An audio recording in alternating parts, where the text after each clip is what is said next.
ओम शांति। अव्यक्त मुरली, डेट है 20 अक्टूबर 1975। मुरली का टाइटल है सर्व प्राप्तियों को सहेजने का सहज साधन परहेज। सर्व प्राप्तियों और शक्तियों का सहज अनुभव कराने वाले रूहानी पिता शिव बोले, अपने को मास्टर ऑलमाइटी अथॉरिटी समझते हो? बाप द्वारा जो सर्व शक्तियों की, सर्व नॉलेज की, स्व पर राज्य करने की और विश्व पर राज्य करने की अथॉरिटी मिली है, उस अथॉरिटी को कहाँ तक स्वरूप में लाया है? ये रूहानी नशा निरंतर बुद्धि में रहता है। सारे दिन के अंदर स्व पर राज्य करने की अथॉरिटी कहाँ तक प्रैक्टिकल में रहती है, ये चेकिंग करते हो? नॉलेज की अथॉरिटी से पावरफुल स्वरूप कहाँ तक रहता है? सर्व प्राप्त हुई शक्तियों की अथॉरिटी माया जीत व प्रकृति जीत बनने में कहाँ तक प्रैक्टिकल में अनुभव होती है? जब जिस शक्ति द्वारा जो कार्य कराना चाहो वही कार्य सफलता रूप में दिखाई दे, ऐसी अथॉरिटी अनुभव करते हो? बेहद का बाप सभी बच्चों को आप समान ऑलमाइटी अथॉरिटी बनाते हैं, तो बाप समान बने हो? कहाँ तक बने हैं? ये चेकिंग करना आता है। तो ये सारे अथॉरिटी कहाँ तक बने हैं या कुछ हद तक बने हैं, उसका एक ही सूत्र है, वो है अवेयरनेस, अलर्टनेस। उसी से ही हम ये अथॉरिटीज को प्राप्त कर सकते हैं। कई बच्चे बाप दादा से रूहान करते हुए ये एक बात बार बार कहते हैं कि चेक करते हैं, लेकिन अपने को चेंज नहीं कर पाते। ताकत नहीं है। जानते हैं, मानते हैं और सोचते हैं, लेकिन कर नहीं पाते हैं। युक्ति चलाते हैं, लेकिन मुक्ति नहीं पाते हैं। उसके लिए क्या करें? इसका कारण एक छोटी सी गलती व भूल है, जो कि इस भूल भुलैया के चक्कर में लाती है। वह क्या है? जैसे दवाई चाहे कितनी भी बढ़िया हो और अपना डोज भी ले रहे हो, लेकिन एक बार भी परहेज में से कोई एक वस्तु स्वीकार कर ली, वह जो स्वीकार करनी थी वह नहीं की, तो दवाई द्वारा व्याधि से मुक्ति नहीं पा सकते हैं। इसी प्रकार यहाँ भी नॉलेज रूपी दवाई लेते हैं, अर्थात नॉलेज को बुद्धि में दोहराते हैं। ये यथार्थ है या ये अयथार्थ है? ये करना चाहिए या नहीं करना चाहिए? ये रॉन्ग है या ये राइट है? और ये हार है या जीत है? ये समझ बुद्धि में है?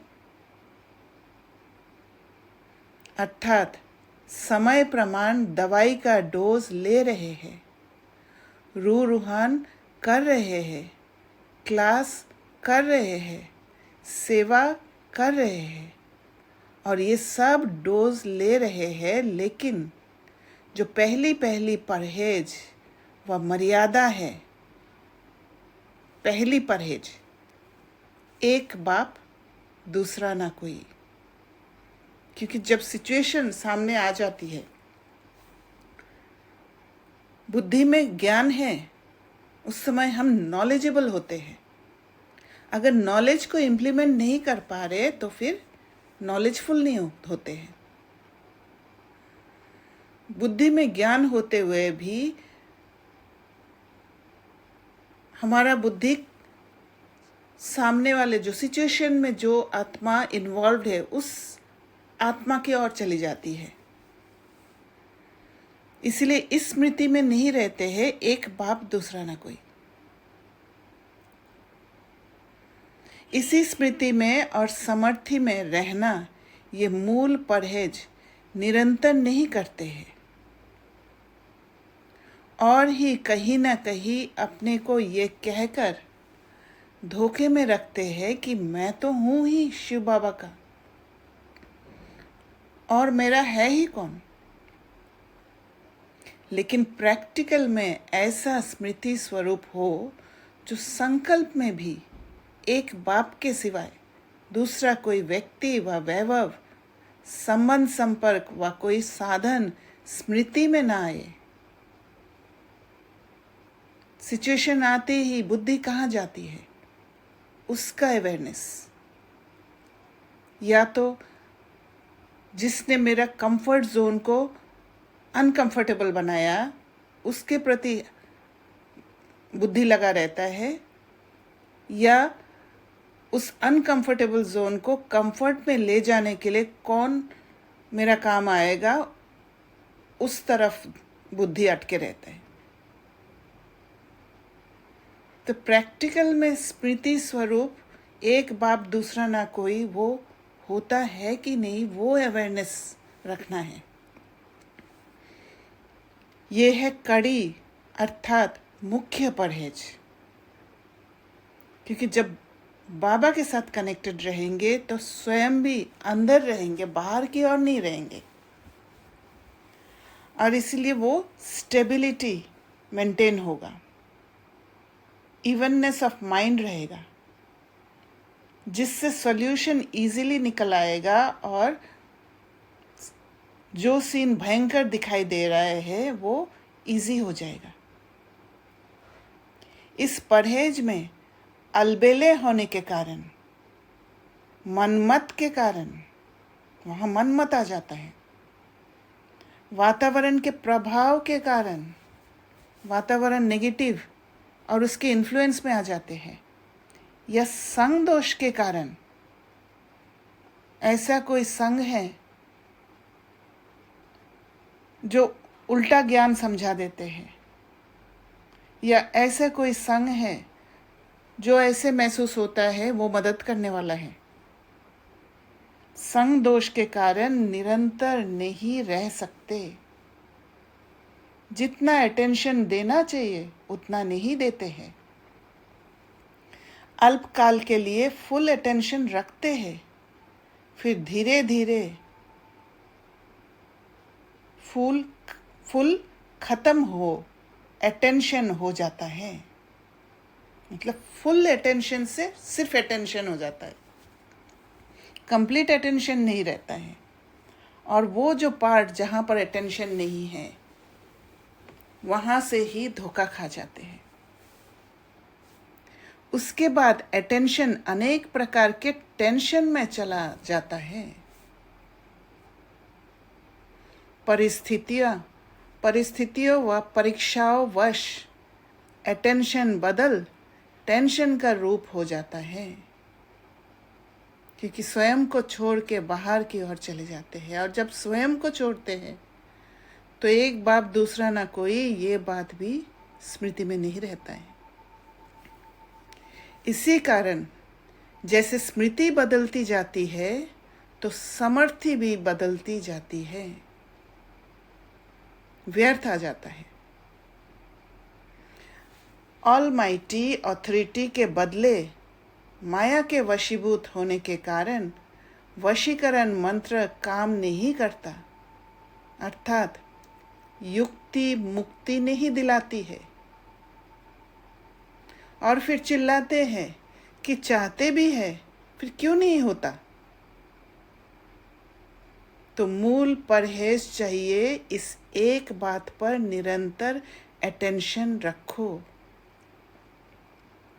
दूसरी परहेज, बाप ने तो अधिकार दिया है अपने आप का मालिक बनने का व रचयितापन का, लेकिन रचयिता बनने के बजाय स्वयं को रचना अर्थात देह समझ लेते हैं। इस पॉइंट पर समझना है कि बाप ने तो अधिकार दिया अपने आप का अधिकार बनने का, मतलब बाबा ने अधिकार दिया है स्व पर अधिकार करने का। यस, स्वराज्य पर, स्वराज्य करने का। तो बाप ने अधिकार दिया मतलब ही हैज गिवन, मतलब पावर्स दिए ताकि हम अपने ऊपर राज्य कर सके। उनका उनसे पावर लेकर हम स्व पर राज्य कर लें। यस, मैं मालिक हूँ, पर हम क्या करते हैं? हम बॉडी पर डिपेंडेंट हो जाते हैं। ओके, बाबा ने अधिकार दिया का मतलब है बाबा से पावर लेकर स्व पर राज्य कर लें। बाबा ने अधिकार दिया माना बाबा ने वो समझ दिया ओके, कि मैं आत्मा हूँ, मैं मालिक हूँ, इस शरीर को चलाने वाली हूँ। पर वो समझ, उसके बजाय, हाँ, वो समझ ना होने के बजाय स्वयं को रचना अर्थात देह समझ लेते हैं। इमोशंस के कब्जे में आ जाते हैं, क्योंकि इमोशंस ही कनेक्ट कर देते हैं देह के साथ। देह में हलचल होता है, और फिर देह में हलचल जब होता है तो फिर कंट्रोल के बाहर चले जाते हैं। जब रचयितापन भूलते हो तब माया अर्थात देह अभिमान तुम रचयिता के ऊपर रचयिता बनती है, अर्थात अपना अधिकार रखती है। रचयिता पर कोई अधिकार नहीं कर सकता। विश्व के मालिक के ऊपर कोई मालिक नहीं बन सकता। माया के आगे रचना बन जाते हो और अधीन बन जाते हो, स्लेव बन जाते हैं, माया के कंट्रोल में आ जाते हैं, और फिर सिचुएशन से भागने की कोशिश, या तो भागने की कोशिश करेंगे या सिचुएशन को कंट्रोल करने की कोशिश करते हैं।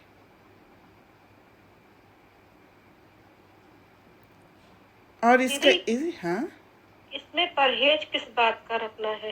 अवेयरनेस का तो है ही। जैसे पहले परहेज बाबा ने कही थी ना कि अटेंशन देना है, कि कहीं आकर्षण ना खींचे। अब इस दूसरी परहेज में क्या चीज पे अटेंशन देना? पहली परहेज में बाबा ने कहा एक बाप दूसरा ना कोई। हाँ, वो तो दूसरी परहेज में बाबा ने कहा आत्मा मालिक है, स्लेव नहीं बन जाना है, अधीन नहीं हो जाना है। तो इस अटेंशन किस बात का मतलब? माया मेरे ऊपर हावी ना हो पाए, मैं बाहर नहीं चली जाऊं, मैं अंदर रहूं, स्वयं को नहीं छोड़ूं।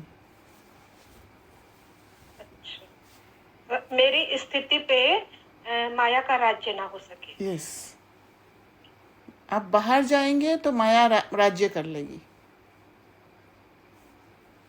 क्योंकि माया के कंट्रोल में आके ही हम बाहर चले जाते हैं। तो अगर स्मृति रहता है कि मैं मालिक हूं, मैं देह नहीं हूं, इमोशंस को हम कंट्रोल करने लग जाते हैं, इमोशंस को फेस करते हैं, वो अवेयरनेस जब रहता है तो मैं मालिक बन जाती हूँ, वो इमोशंस से अलग हो जाती हूँ और इमोशंस को कंट्रोल करने का प्रोसेस में रहती हूँ।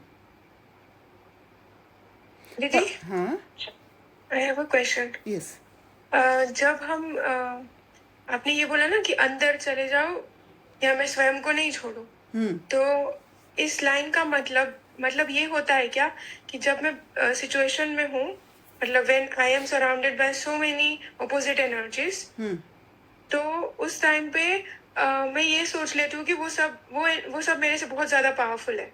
यस. I am weak. तो तब देखिए, मैं बाहर आ वीक गई हूँ. वीक तभी फील करते हैं जब आप स्वयं को भूल जाते हो,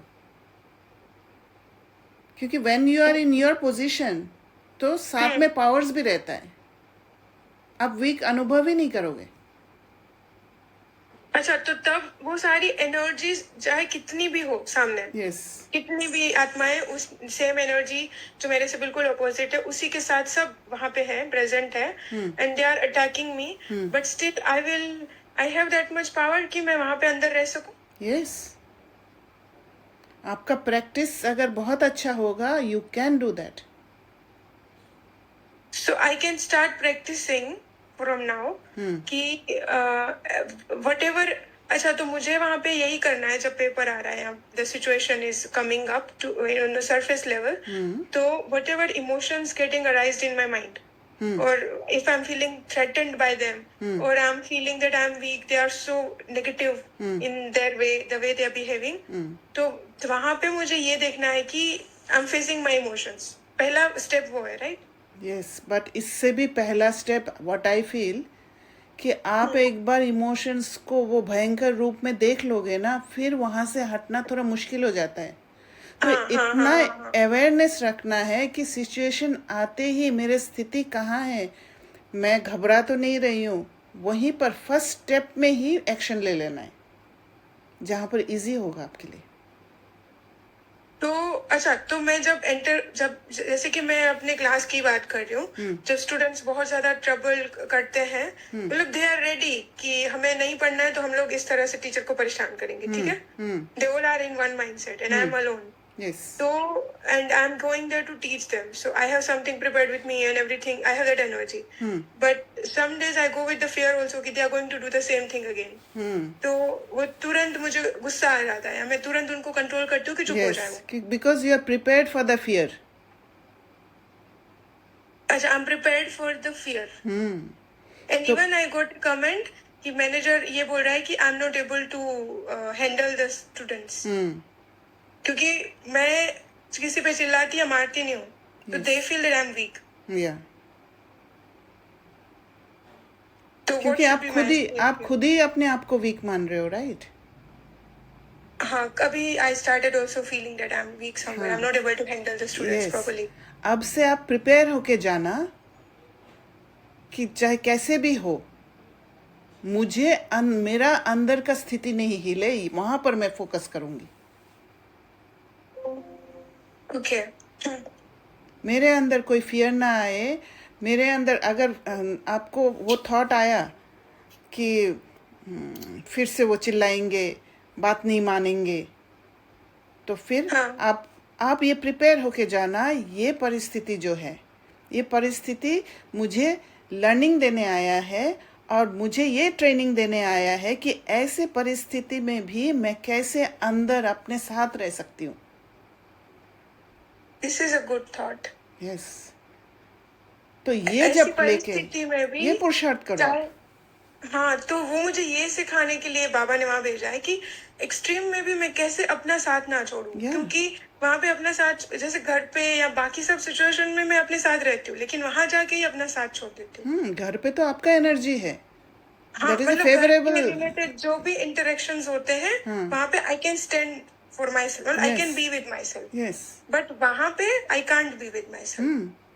क्योंकि आपके सामने आप अगर वहाँ देख लेंगे कि बच्चे ऐसे परेशान करते हैं, then you are already outside, right? Yes. तो when you are outside, then you are not with yourself.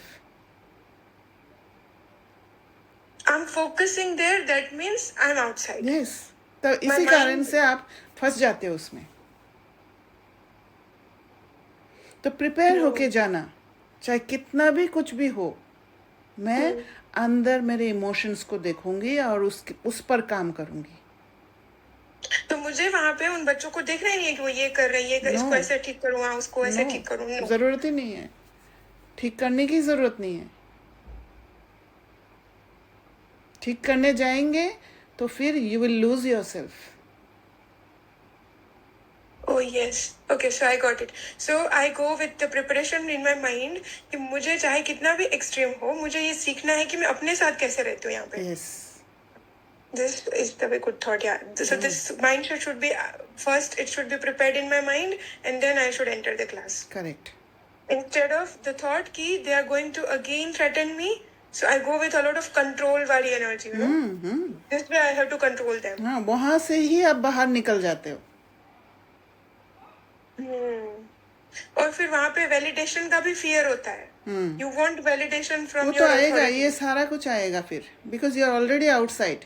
Now you need from outside. जब आप अंदर में रहते हो देन यू आर फुलफिल्ड. आपको कुछ जरूरत ही नहीं है कोई क्या बोले क्या नहीं बोले. I don't care. Because I am with my self. Yes. और जब बाहर रहते हो तो एम्प्टी हो, तो आपको बाहर से चाहिए फिर. ओह, तो सारी सिचुएशन का कारण यही है कि मैं अपना साथ छोड़ रही हूँ. करेक्ट. तो तभी हमें बाहर से चाहिए, तभी पेपर्स आते हैं ना. यही बाबा कह रहे हैं, मालिक बनकर रहो, देह नहीं समझो. दिस इज सेकेंड परहेज. परहेज मीन्स व्हाट? प्रिपरेशन. प्रिपेयर होके जाओ. और ये पुरुषार्थ आप कर लेंगे ना अंदर रहने का, आपको वो सेफ जगह आपको अनुभव हो जाएगा. मन क्या है? मन भी सेफ्टी ही मांगता है. और मन आज तक सेफ्टी को बाहर ही ढूंढा है, या तो गुस्सा करके, या किसी को मार के, या किसी के साथ बात नहीं करके, किसी के साथ संबंध भी बिगाड़ के सेफ महसूस किया. पर मन को अभी वो अंदर वाला रास्ता दिखाना है. That is the most comfortable and safe place. वो स्पेस मन को पता नहीं है, क्योंकि भटका हुआ है मन. उसको वो ठिकाना दिखाना है. और धीरे धीरे जब आप मन को वो अनुभव कराएंगे तो बाहर वाला वो बातें फीका लगने लग जाएगा, वो खत्म हो जाएगा. मन को इंटरेस्ट ही नहीं होगा बाहरी बातों में.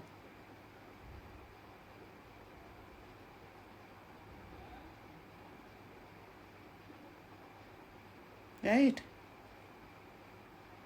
दीदी इसमें एक और भी बात है कि हम जिस वर्ल्ड में हैं, मतलब आज का जो है, it asks for instant gratification, instant result. Yes, instant result तो वो अंदर वाला भी है.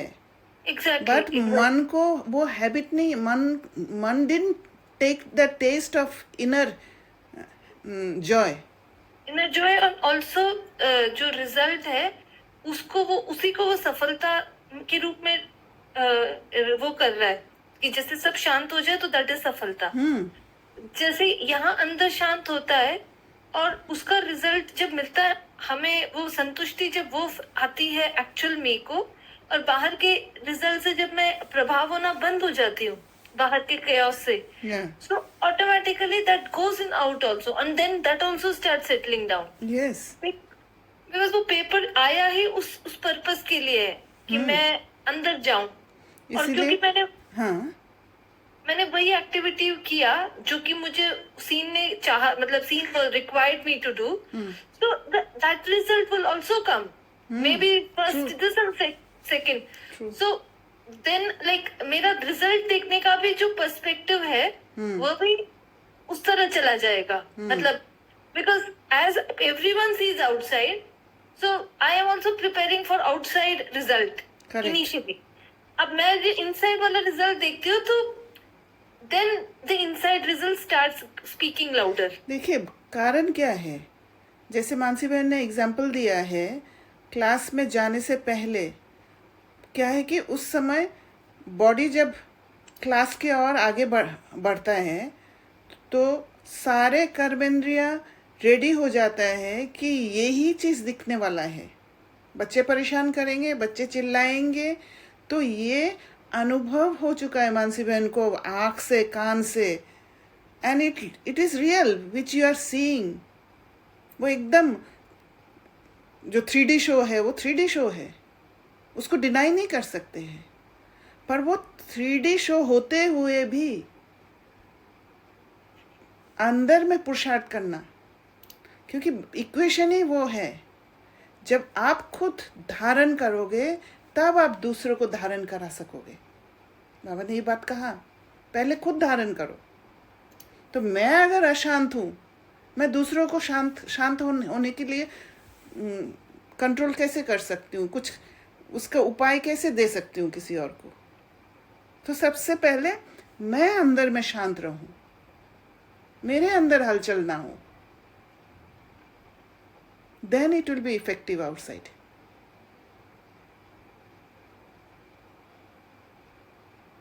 और वो तो तैयारी बहुत पहले से होती है, like not before, just before stepping inside, like it is like true. Because वो जब वो मेरा सेटअप उस सीन को देख रहा है, अभी भी अगर कल के सेटअप को देख रहा है, तो वो सीन अभी से वो तैयारी हो रही है। बिकॉज प्रेजेंट को हम पास्ट एक्सपीरियंस से जोड़ लेते हैं और फिर फ्यूचर रिजल्ट पर फोकस आ जाता है। ओके। तो प्रेजेंट में रहते ही नहीं है, प्रेजेंट में रहते ही नहीं है हम। अवेयरनेस चाहिए ना दीदी प्रेजेंट में रहने के लिए बहुत। हाँ, राइट। और वो अवेयरनेस अंदर ही होना चाहिए।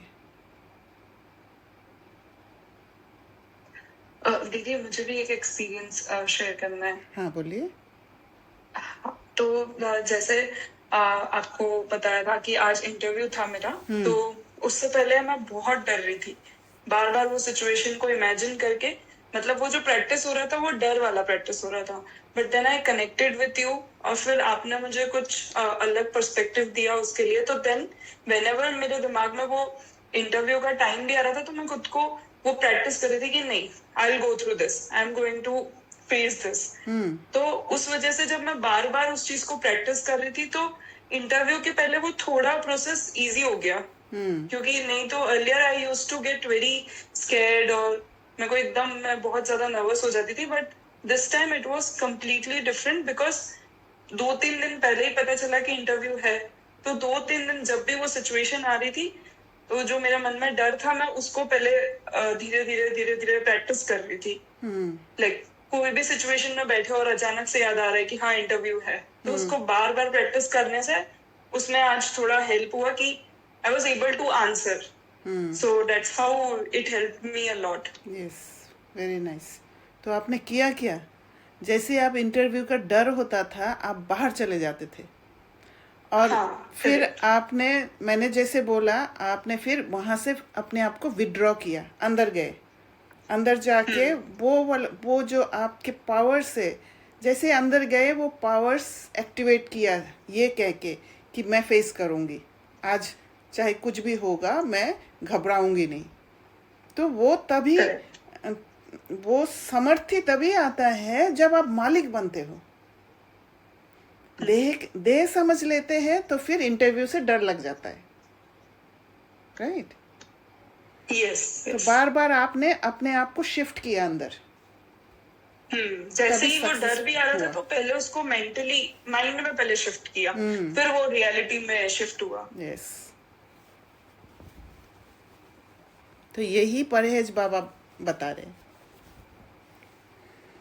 तो जब रचयितापन भूलते हो, तब माया अर्थात देह अभिमान तुम रचयिता के ऊपर रचयिता बनती है, अर्थात अपना अधिकार रखती है। रचयिता पर कोई अधिकार नहीं कर सकता। विश्व के मालिक के ऊपर कोई मालिक नहीं बन सकता। हम विश्व के मालिक हैं और हमारे ऊपर मालिक माया बनेगी, ये हो सकता है क्या? ये क्वेश्चन ही नहीं बैठता है। ये अभी निश्चय पक्का नहीं होता है कि हम विश्व के मालिक बनेंगे। वो पक्का करना पड़ेगा ना।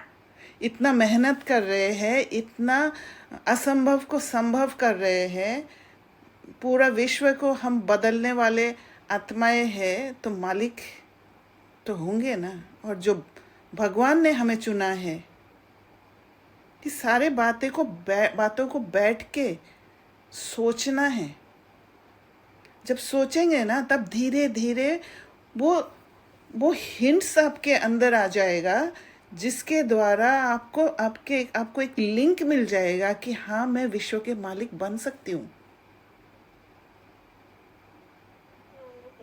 पर अभी मन ये भी तो दिखाता है ना कि उस लेवल का पुरुषार्थ भी नहीं है, तो हाउ कैन आई से कि वे विश्व का मालिक। नहीं, अगर नहीं है तो आप बढ़ाइए।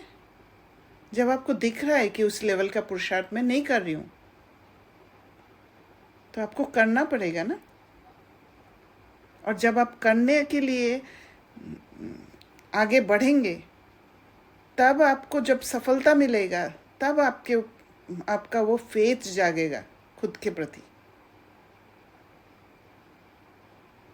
तो पुरुषार्थ करने के लिए ये बेस लेके चलूं कि मैं विश्व का मालिक बनने वाली नहीं। आत्मा हूँ। नहीं, फिर अगर आपको अंदर में वो लग रहा है कि मैं पुरुषार्थ ठीक नहीं कर रही हूँ, इसका मतलब आप सेटिस्फाइड नहीं हो। आप जब संतुष्ट नहीं हो अपना पुरुषार्थ से, तो आपको चेक करना है कहाँ पर आपको पुरुषार्थ करना है जिससे मुझे सेटिस्फैक्शन मिलेगा। ये सेटिस्फैक्शन कहाँ, ये जो आपका लैक ऑफ सेटिस्फैक्शन है, ये इसलिए आ रहा है कि आपका पद के हिसाब से वो आप कर नहीं रहे हो, वहाँ अलाइन नहीं हो, लक्ष्य के हिसाब से लक्षण नहीं हो रहा है। हाँ, राइट। तो इसीलिए आपको चेक करना है कि कहाँ पर मुझे और अवेयरनेस बढ़ाना है, ताकि लक्ष्य और लक्षण समान हो जाए। ओके। है ना। अगर आपका सेटिस्फेक्शन होता, आप पुरुषार्थ नहीं कर रहे हो और आप वो भी हो, संतुष्ट भी हो कि मुझे इतना ही करना है और नहीं करना है, इसका मतलब आपका पद कोई छोटा पद होगा, इसलिए उसके हिसाब से आप पुरुषार्थ नहीं कर रहे हो। पर अभी क्या हो रहा है, आपका पद हाई है, इसी वजह से आप सेटिस्फाइड नहीं हो रहे हो अपना पुरुषार्थ से। ओके, ओके, समझ गई। अब समझ में हाँ। आया कि मैं जो बनना चाहती हूँ और पुरुषार्थ अभी उस लेवल का नहीं है, तो मुझे अभी वहां तक पहुंचना है। वो आपका पद आपको खींच रहा है। खींच रहा है, राइट। हाँ, ये बात। हाँ, इसलिए सेटिस्फेक्शन नहीं है क्योंकि वो Yes. चीज खींच रही है और मैं पुल नहीं हो पा रही हूँ। करेक्ट, अलाइन नहीं हो पा रहे हो आप। हाँ, थैंक यू। रचयिता पर कोई अधिकार नहीं कर सकता, विश्व के मालिक के ऊपर कोई मालिक नहीं बन सकता। माया के आगे रचना बन जाते हो और अधीन बन जाते हो। तो इस मालिकपन की व अधिकारीपन की स्मृति स्वरूप रहने की परहेज निरंतर नहीं करते हो। अब तीसरी परहेज, बाप द्वारा सबके। हाँ, में भी ये जो दोनों है, मतलब अभी तक के जो दो परहेज है, एक बाप दूसरा न कोई, और ये तो कांस्टेंट है, मतलब और ये कांस्टेंट वाला स्टेज आया नहीं है। तो वो भी सेटिस्फाई नहीं करता, मतलब कि जैसे जिस दिन हम कनेक्टेड रहते हैं, मतलब कर्म करते हुए भी कनेक्शन बना बैठा है। Yes. और आप योग में भी, आप जैसे आपने पहले भी एक दो बार बताया था कि आप you can not get satisfied just with Amrit Vela और नुमाशाम, आपको बीच बीच में बढ़ाना ही है। जब वो कनेक्टेडनेस रहती है तो एक फील रहता है कि हाँ, आप ठीक जा रहे हैं, मतलब हाँ, अवेयरनेस है। Correct. और तब भी जब थोड़ी बहुत आपकी अवेयरनेस मिस हो रही है, जैसे आपको कनेक्ट हो रहा है कि आप यू आर मिसिंग समथिंग, मतलब यस, तो आपको सटल वे में you will have that feeling.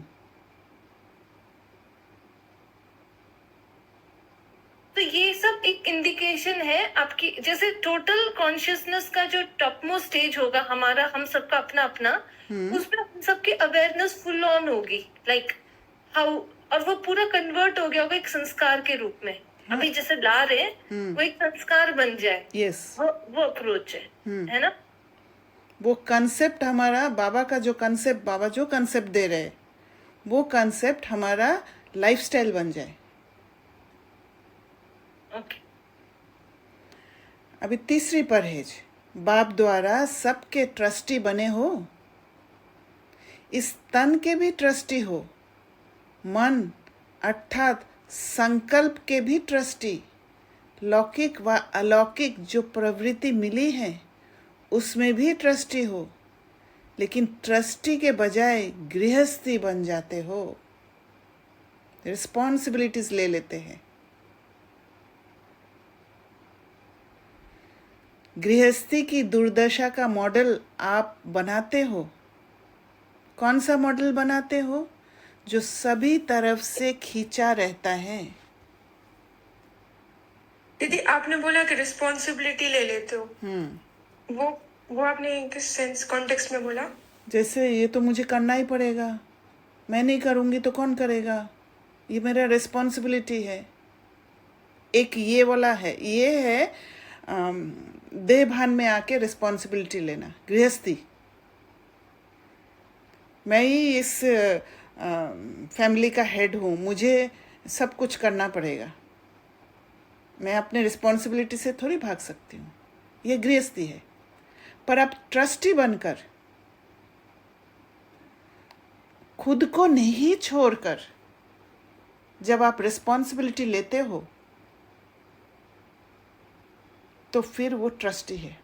वहाँ पर आप किसी देहधारी से अटके हुए नहीं रहते हो। जैसे मैं एक एग्जाम्पल दूंगी, माय सिस्टर, उनके साथ थोड़ा सा मैंने बाउंड्री सेट करके रखा है, because she didn't behave well with me, and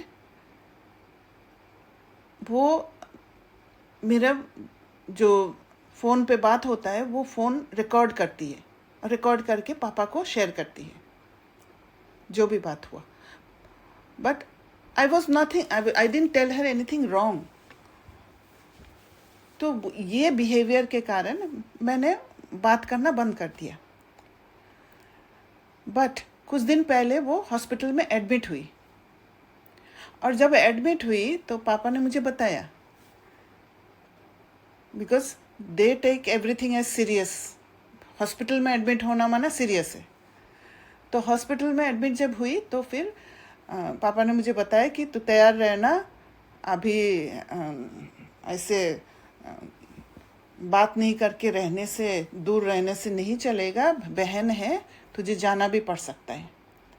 मैंने बोला ठीक है, देखती हूँ, अगर जाना पड़ सकता है तो मैं जाऊँगी। तो वहाँ पर मैं रिस्पॉन्सिबिलिटी नहीं लिया, पर मैंने फॉलो अप किया कि क्या हुआ क्या नहीं हुआ। और फिर उसकी डॉटर को पैसे चाहिए था फ़्लाइट के टिकट के लिए, वो पैसे भी मैंने ट्रांसफ़र किया, क्योंकि फादर से मांगा था तो फादर को बैंक जाना पड़ता, तो उनके पास वो मोबाइल वाला सिस्टम नहीं है। तो मैंने ये भी किया है, और उसकी बेटी को ये भी कह दिया मैंने कि मुझे अपडेट करते रहना। शी डिडंट अपडेट मी, पर मैंने वो बाउंड्रीज सही रखा। मैंने बहन से बात नहीं किया, आई टुक ऑल इन्फॉर्मेशन, और जहाँ मुझे मदद करना था, रिस्पॉन्सिबिलिटी ट्रस्टी होके करना था, वो मैंने किया है।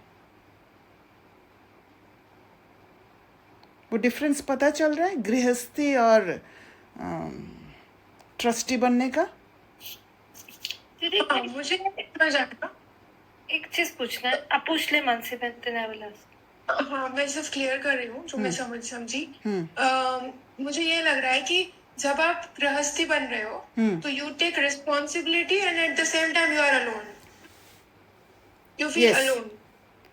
गृहस्थी बनते हैं तो अलोन फील तभी करेंगे जब आप खुद को रेस्ट्रिक्ट करोगे, आप विदाउट अंडरस्टैंडिंग। हाँ, कि आप कंपल्शन करोगे नहीं। हाँ, आपको ऐसे लगेगा नहीं मुझे वो नहीं करना है, मुझे एक तरफ आप स्पिरिचुअलिटी को मेंटेन करने की कोशिश करोगे फोर्सफुली, और एक तरफ आप आपका इच्छा जो आपका डिजायर है वो खींचेगा उस देहधारी के प्रति। ओह यस, तब लोनलीनेस फील करोगे। हाँ, जब युद्ध चल रहा होता है यस इनसाइड, यस हाँ that is being grahasti. मतलब you are alone and you also feel that I am with Baba. हाँ बट एक्चुअली यू आर मतलब नॉट. बाहर से दिखाना यस रिस्पॉन्सिबिलिटी, करेक्ट. अंदर से अलोन फील करना, है ना, अंदर से खालीपन आना, क्योंकि अंदर खुद से को छोड़ lonely देते feel. हो, खुद को छोड़ देते हो, उसमें फंस जाते हो, संबंधों में Right. फंस जाते हैं हम. और दीदी वहां पे लुकिंग गुड भी होता है ना. या बाकी सब आ जाएगा फिर. हाँ right, if you just go outside then ये सारी चीजें आ जाएगी जो बाहर हाँ का क्योंकि validation बाहर से देगी सब आपको. चाहिए ना फिर. हाँ राइट. और जब आप ट्रस्टी हो तो आप अपने साथ हो, इसलिए you get help from Baba also, right, Yeah. And you are not alone, true. And the situation also gets changed. Yes this is being trustee. Yes. मुझे इसमें एक बात पता है, मतलब समझ आई थी कि एक तो जैसे आपने कवर कर ही दिया कि हम मॉरली करेक्ट होने की कोशिश नहीं कर रहे हैं, वो सब दुनिया के उसमें आ गया, फॉल्स वो जो बनाया हुआ है. हाँ दूसरा हम ये भी समझ रहे हैं यहाँ जो आपका एक्ट है कि मेरा I keep Baba as my real judge of my act. तो उससे क्या हो रहा है कि आप जो भी मतलब which I am trying to understand that whatever you are doing, you are following your conscience. कि like I am aligned to my thoughts. Like I'm not take away, but at the same time जो within myself जो मेरा thought आ रहा है, I'm listening to it. आप you're not दबा नहीं रहे कि Yes. मतलब मॉरली करेक्ट होने की कोशिश भी नहीं है, correct. at the same time action भी कर रहे हैं. Because what I have personally felt is ये जो नया पैटर्न शुरू कर रहे हैं ना, शायद आपने इस पे बहुत लंबा चले, हम नया पैटर्न ये शुरू करते हैं तो अंदर एक द्वंद होता है कि राइट रॉन्ग का. वही बाबा ने बताया ना, ये राइट है, ये रॉन्ग है. हाँ ये बुद्धि दौड़ाते हैं ये सारे yes act. Yes. But then when you are sure कि your conscious is aligned with Baba, then you follow it. Yes.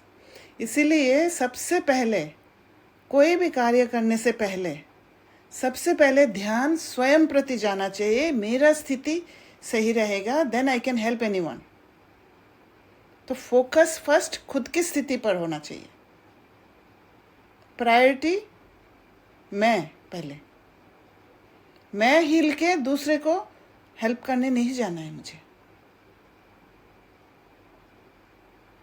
स्व सेवा दीदी फर्स्ट. आज मुझे एक बात समझ में आया, जो इतने सालों से ब्रह्म कुमारी में चल रही हूँ, फिर भी आज मुझे क्लियर वो दिखा कि ये जो हमारा नियम है ना, कि हम 1 मिनट साइलेंस में जाते हैं बिफोर स्टार्टिंग एनीथिंग. यस.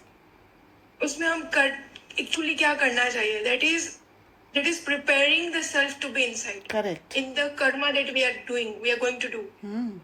आत्मा बन के इसलिए कार्य 1 करना है. Minute we are positioning the self in the right angle. Correct. और वही ट्रस्टी स्टेट है.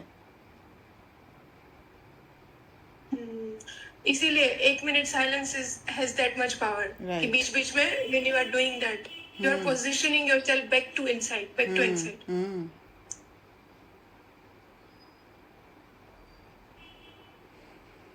तो बाबा ने कहा अनेक प्रकार के बोझ दिखाए गए हैं. ऐसा मॉडल बनाते हो ना, जब गृहस्थी बन जाते हो तो मेरेपन के अनेक प्रकार के बोझ आ जाते हैं. अगर मेरेपन आ गया, अगर मैं ऐसे करती कि मैं अरे वो तो बीमार है, अभी मैं बात कर लेती हूँ, मैं खुद को अगर छोड़ के वो बाउंड्री को तोड़ देती मैं, तो फिर मैं उस मेरेपन में फंस जाती कि मैंने इतना मदद किया, इतना कुछ किया उसके लिए, और उसने मेरे साथ ऐसे किया. फिर वो मेरेपन में आ जाती, वो बोझ बन जाता, मन भारी हो जाता. बट सिंस इसमें जिद भी आने बीच का लाइन है बहुत कि अब जिद्दी भी नहीं हो, समझ आई में एम नहीं नॉट आया. गोइंग टू टॉक, वो भी लाइक वो भी नहीं है, because you are doing other acts relevant. Yes. क्योंकि कहीं ना कहीं पुराना जो मैंने पैटर्न बनाया हुआ है, we like I have seen जो बॉडी कॉन्शियस एक्ट्स में कि कुछ भी होता है, when we are not talking to somebody we hold on to it just because we have kept that. This is just a boundary, मर्यादा. हाँ, क्योंकि ये बाउंड्री सेट इसलिए किया है ताकि हमारा रिलेशन हार्मनी में आ जाए, so that I can give her some time to understand कि वो सेल्फ कनेक्टेड हो जाए. तो ये ओम शांति दी. दूसरे सोल को मदद करने वाला बात है. हाँ जी, ओम शांति. बोलिए अंकिता बहन. हाँ जी दी. हाँ. दी एक क्वेश्चन, जैसे आपने अभी कहा कि मैंने अपने आप को रिजिडिटी भी नहीं कहा, हम्म. मतलब आप इमोशन से पूरे क्लियर है इधर. हाँ, डेफिनेटली. इमोशंस में क्लियर नहीं होती तो मैं मदद ही नहीं करती. तो फिर वो है ना, जो आप है ना बाउंड्री रखी कि I will not talk to her, तो that is for her benefit. For her benefit उसके ऑल्सो, पास- for my benefit also. Self honour को बचाया मैंने. Okay. And even one more thing, जैसे आपने कहा कि मैंने रिजिडिटी से आंसर भी नहीं कहा दिया पापा को कि हो सकता है मैं मतलब देखूंगी, बात करूंगी, है ना. ऑप्शनल अपने आप को चॉइस में दिया, है ना, अपने आप को. तो इसमें जैसे हम अपने आप से, जैसे कोई भी मतलब कोई भी एक्ट करने से पहले अपने आप से पूछ सकते हैं आखिर मैं ये क्यों करना चाहती हूँ. तो उससे मेरा इंटेंशन क्लियर हो जाएगा. हाँ, इनिशियली तो ऐसे ही फिर पूछना पड़ेगा, हैबिट बनाने के लिए. ओके. बाद में आपको शब्दों में पूछने की जरूरत नहीं होता है. अपने आप उस अभ्यास में आ जाते हो. मैं ऑटोमेटिक चेकिंग होगी जाएगी. मैं क्या चाहती हूँ. ओके. तो बाबा ने कहा सबसे रॉयल रूप का बोझ है वह मेरी जिम्मेवारी है. देखो, रिस्पॉन्सिबिलिटी, इसको तो निभाना ही पड़ेगा. मैंने मुरली पढ़ी नहीं. तो जब आप अलाइंड रहते हो बाबा के बातों से, मुरली में आगे क्या बताने वाला है वो अपने आप समझ में आ जाता है. और कोई गृहस्थी ही तो अपनी कर्म इंद्रियों के वश हो अनेक रस में समय गंवाने के गृहस्थी तो बहुत है. आज कनरस वश समय गवाया, कल जीव रस वश समय गवाया. ऐसे गृहस्थी में फंसने के कारण ट्रस्टीपन भूल जाते हो. ये तन भी मेरा नहीं, तन का भी ट्रस्टी हूँ. तो ट्रस्टी मालिक के बिगड़ किसी भी वस्तु को अपने प्रति यूज नहीं कर सकते हैं. तो कर्मेंद्रियों के रस में मस्त हो जाना, उसको भी गृहस्थी कहेंगे, ना कि ट्रस्टी. कर्मेंद्रिय का रस सिर्फ ये नहीं है कि खाने पीने का और सुनने का. कर्मेंद्रिय का रस माना कर्मेंद्रिय के धोखे में फंस जाना. जो दिखाई दे रहा है उसकी एजम्पशन में फंस जाना. दैट इज ऑल्सो कर्मेंद्रिय के रस. क्योंकि श्रेष्ठ से श्रेष्ठ मालिक जिसके आप ट्रस्टी हो, उनकी श्रीमत एक के रस में सदा एक रस स्थिति में रहने की है. जहाँ स्टेबिलिटी है, जहाँ इवननेस ऑफ माइंड है, वहाँ आप श्रीमत पर है, बाबा के कंसेप्ट पर चल रहे हो. इन कर्म इंद्रियों द्वारा एक का ही रस लेना है. मन सिर्फ बाबा के साथ हो तो फिर अनेक. तो कुछ हाँ बोलिए. कुछ अगर खाने का मन कर रहा है तो वो बना के नहीं खा सकते उस टाइम पे. वो खा सकते हैं, पर उससे आपका मन हलचल में ना आए, वो देखना है आपको. अच्छा, मैं स्टेबल होकर के उस डिश को बना के फिर बाबा को भोग लगा के खा रही हूँ, तो that is yes, I should be stable from inside. You should be stable. उसके have to check that. Influence में नहीं हो। वो नहीं मिला, कुछ और मिला और आपने खाना ही नहीं खाया, then you are under influence, right? Yes, मतलब बहुत क्रेविंग होना या मन हलचल में आना, तो वो गृहस्थी बना है। Yes. तो फिर अनेक कर्म इंद्रिय द्वारा भिन्न भिन्न रस क्यों लेते हो?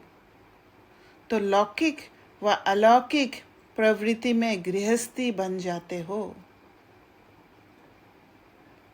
अलौकिक प्रवृत्ति में भी गृहस्थी बनते हैं।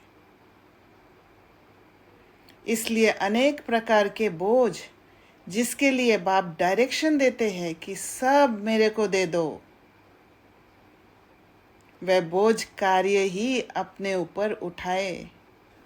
बोझ धारण करते हुए उड़ना चाहते हो लेकिन कर नहीं पाते हो, तो इस परहेज की कमी के कारण युक्ति चलाते हो लेकिन मुक्ति नहीं पाते हो। तो बोझ को कैसे देना है? ट्रस्टी बनकर। और ट्रस्टी कैसे बनना है?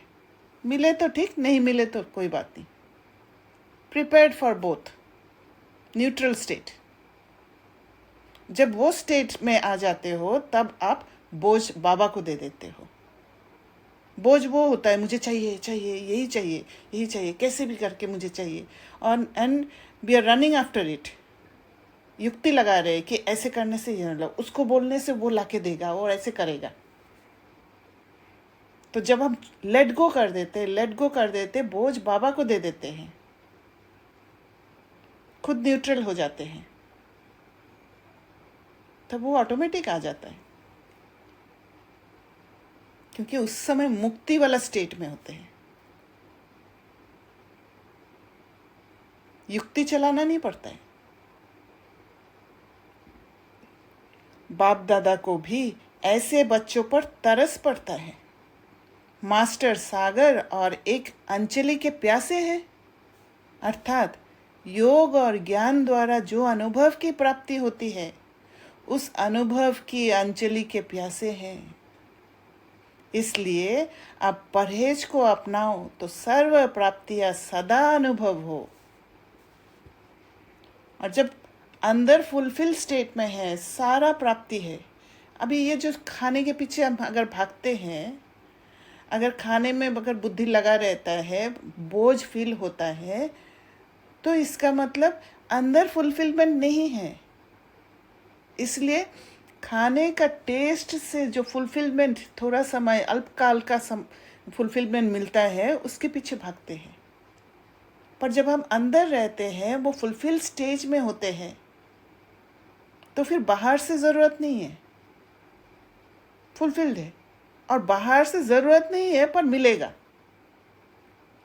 बाहर से भी फुलफिल होने लग जाते हैं। युक्ति रचने की ज़रूरत नहीं होता है, क्योंकि आप मुक्ति वाला स्टेट में हो। सर्व प्राप्तियों की प्रॉपर्टी के मालिक ऐसे बालक सो मालिक प्राप्ति से वंचित हो, ये तो बाप से भी नहीं देखा जाता। तो अब 63 जन्मों के गृहस्थीपन के संस्कार छोड़ो।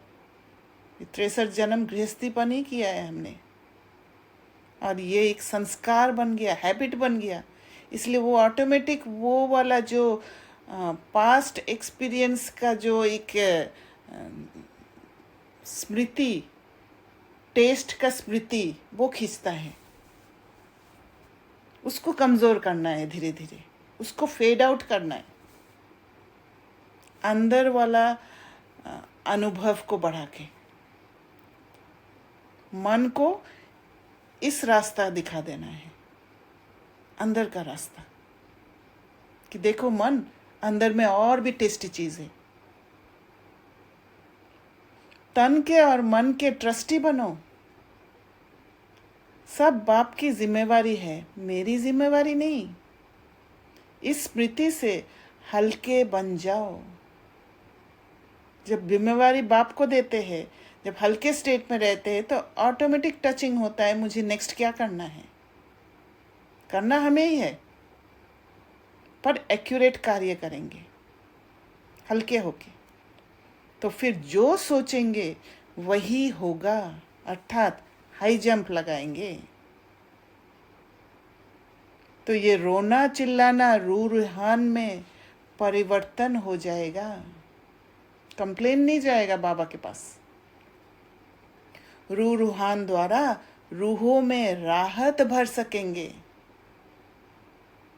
नहीं तो कभी अपनी शिकायतें और कभी परिस्थितियों की शिकायतें इसमें ही रूहान का समय समाप्त कर देती है। तो अब शिकायतों को रूहानियत में बदली करो, तब संगम युग के सुखों को अनुभव करेंगे। समझा? ऐसे सदा रूहानियत में रहने वाले, कदम कदम पर श्रीमत पर चलने वाले, ऐसे आज्ञाकारी, फरमान वरदार और हर फरमान को स्वरूप में लाने वाले, स्वरूप में लाना पड़ेगा, तभी जाके वो संगम युग का सुख अनुभव होगा। ऐसे बाप के प्रिय ज्ञानितु आत्माएं और योगितु आत्माएं बच्चों को बाप दादा का याद प्यार और नमस्ते।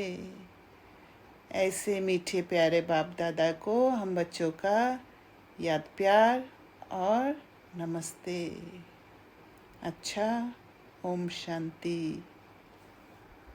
अच्छे से समझ गए, थैंक यू।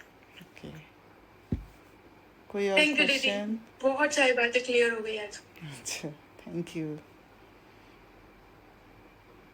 ओके, ओम शांति।